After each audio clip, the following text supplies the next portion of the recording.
और अब देखिए, विपक्ष ने बिखरे दलों को जोड़ना शुरू किया तो भारतीय जनता पार्टी भी पूरी तरह से एक्शन में आ गई। पार्टी ने 15 राज्यों में अपने सेनापतियों का भी ऐलान कर दिया है। यूपी में तो सभी सांसदों को अल्टीमेटम भी दिया गया था कि अगर रिपोर्ट कार्ड खराब रहा तो भैया टिकट भी कट जाएगा।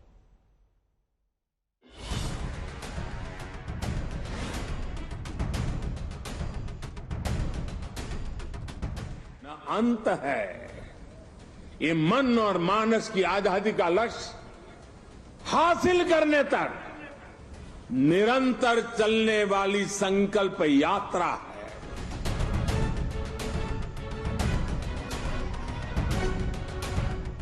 कहते हैं नई बीजेपी हमेशा चुनाव मोड़ पर होती है, फिर भला 2024 की तैयारी में पीछे कैसे रहती।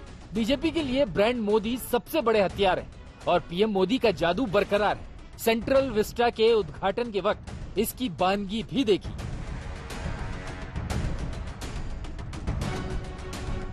गुलामी की मानसिकता के परित्याग का पहला उदाहरण नहीं है, ये न शुरुआत है न अंत है।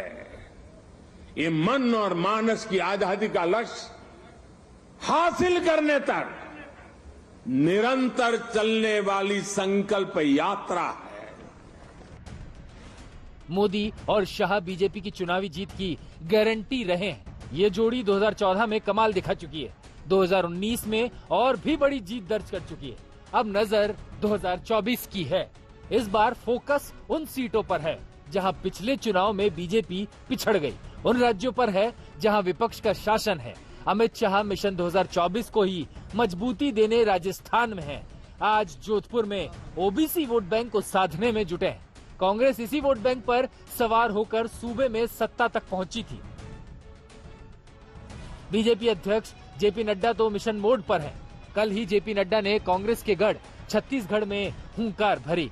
नड्डा ने रायपुर में रोड शो किया और बघेल सरकार पर हमलों की बौछार कर दी।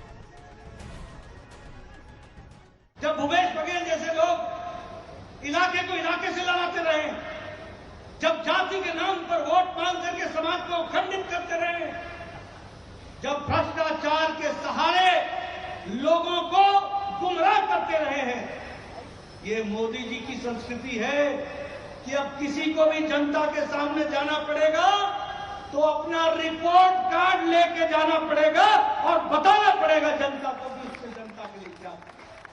अच्छी बात है, राष्ट्रीय अध्यक्ष जी किसी प्रदेश के मुख्यमंत्री के 9 बार नाम ले तो इसका मतलब ये है कि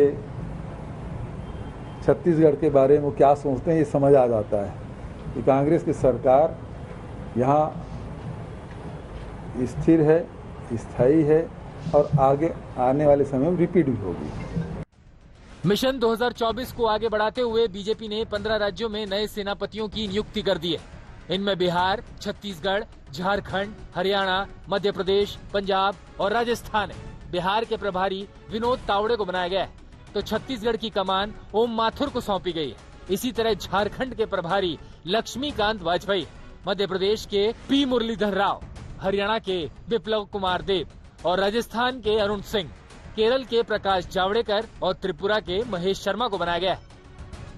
विपक्ष का फोकस यूपी और बिहार है। पोस्टरबाजी शुरू हो गई। अकेले यूपी में 80 सीटें।